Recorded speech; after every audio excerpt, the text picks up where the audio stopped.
আজকের এই ভিডিওতে আমরা শিখব ইংরেজিতে আমরা কিভাবে ইন এবং ইনসাইড এই শব্দ দুটো যথাযথভাবে ব্যবহার করতে পারি। এক্সাম্পল স্বরূপ বুঝবো যাতে বুঝতে সুবিধা হয়।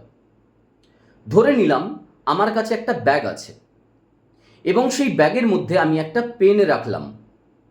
এখন স্বাভাবিকভাবেই প্রশ্ন যদি করি যে পেনটা কোথায় আছে, তাহলে উত্তর আসবে ব্যাগের মধ্যে।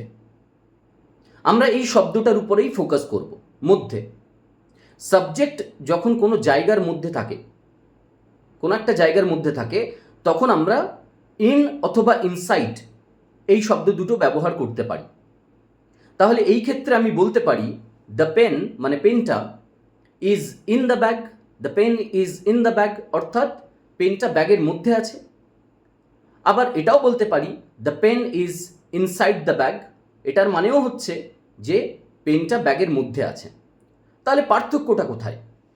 পার্থক্যটা হচ্ছে যখন আমি এটা বলছি the pen is in the bag, তার মানে হচ্ছে যে ব্যাগের মধ্যে অবশ্যই আছে, কিন্তু ব্যাগটা সম্পূর্ণরূপে বদ্ধ নয়। হয়তো ব্যাগের চেনগুলো ওপেন আছে, অর্থাৎ জায়গাটা সম্পূর্ণরূপে বদ্ধ নয়। আর যখনই জায়গাটা সম্পূর্ণরূপে বদ্ধ হয়ে যাবে, হয়তো আমি ব্যাগের চেনগুলো প্রপারলি বন্ধ করে দিলাম, এনক্লোজড করে দিলাম, সম্পূর্ণরূপে বদ্ধ করে দিলাম, তখন আমি এটা বলবো the pen is inside the bag.